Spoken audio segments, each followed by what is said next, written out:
Hello, I'm Pastor Jeff, and I'll be preaching this week at First Lutheran Church in downtown Sioux Falls, South Dakota.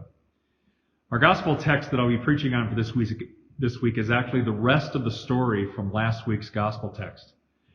We find Jesus in his hometown of Nazareth, and we are told, as was his custom, he is in the synagogue on the Sabbath, and he is asked to read the scriptures and to teach on them. He takes the Isaiah scroll and reads a portion of what we now know as chapter 61. The story comes from the Gospel of Luke in chapter 4, and it reads, "Then he began to say to them, 'Today this scripture has been fulfilled in your hearing.' All spoke well of him and were amazed at the gracious words that came from his mouth.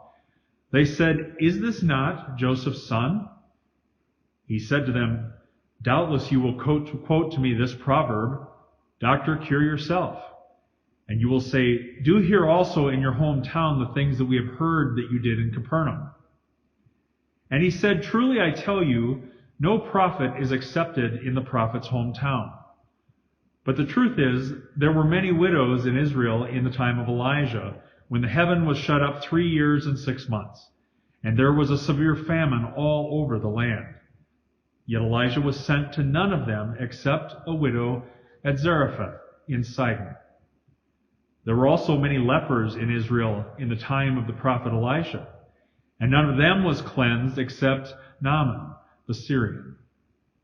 When they heard this, all in the synagogue were filled with rage. They got up, they drove him out of the town, and led him to the brow of the hill on which their town was built, so that they might hurl him off the cliff. But he passed through the midst of them and went on his way. So an interesting thing happens in this text.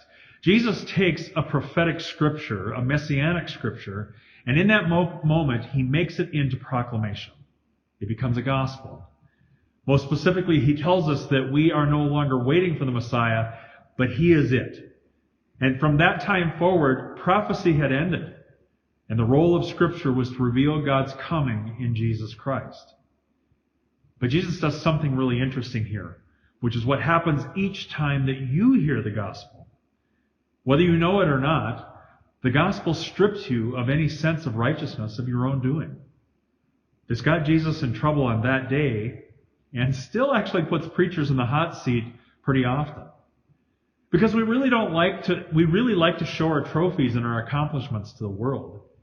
We humans generally like to be praised for the good things we do, especially when it is a good work towards our neighbor.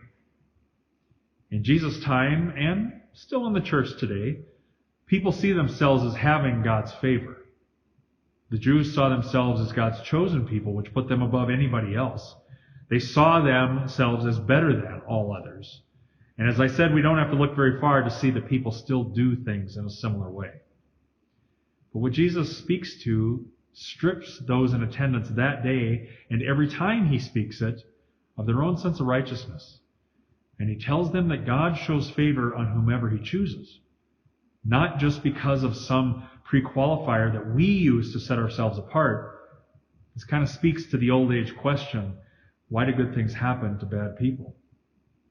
Well, we'll take a deep dive into this question and hear what God is speaking to us this weekend as we gather for worship and for Scripture first. We'll gather for worship at 5 p.m. on Saturday and again at 9 and 11 a.m. on Sunday. We serve Holy Communion at all of our worship services.